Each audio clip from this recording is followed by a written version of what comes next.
On a hot and hazy May day, high above Crown Hill Cemetery, the Indianapolis Motor Speedway stands out on the horizon. Down below, the final resting place of those who put the Indianapolis Motor Speedway on the racing map.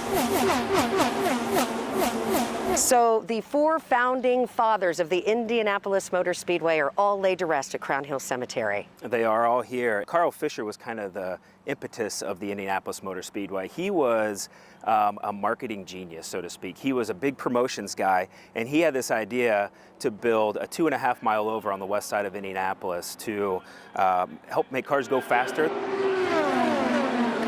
Alongside of him were Newby, Allison, and Wheeler. The three of them were kind of the financial backers. The first race was actually held in 1909. It was a 300-mile race that was stopped short because of track conditions.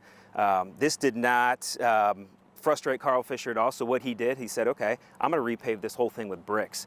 And as we know, in 1911, the first race happened out at the Motor Speedway. All four forever etched into racing history and the bricks of the final finish line. The founders, among more than 60 racing legends, are buried here at Crown Hill Cemetery. Some names you may recognize.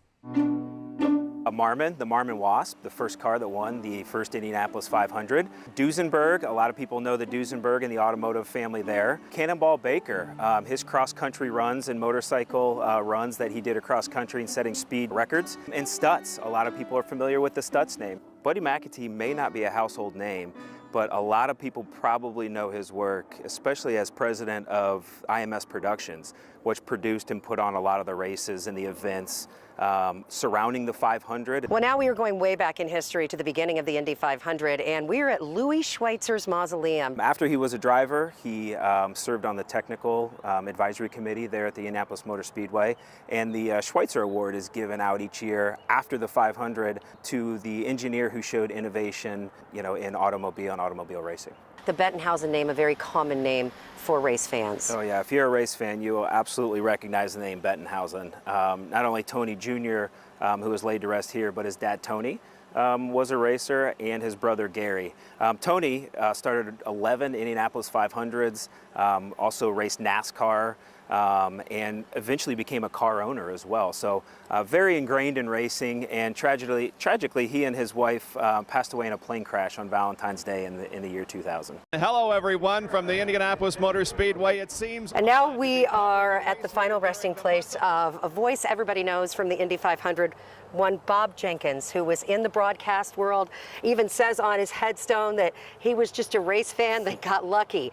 Tell me a little bit more about Bob Jenkins' role in the final finish line and the bricks. Yeah, so Bob was a big fan of what we were doing out here and honoring the racing legends. He was such a big race fan and very passionate about remembering all those who contributed to auto racing. And Bob's endearing voice will live on through a new app guiding the Racing Legends Tour at Crown Hill. Jim Hurtubise remains one of the most well-known and popular drivers never to have won the Indianapolis 500. Jim Hurtubise was indeed a Hercules, a man of mythical proportions both on and off the track. I know he would be happy to know that his voice is living on here as people take these tours around Crown Hill Cemetery to learn about the racing legends who have been laid to rest here. Absolutely.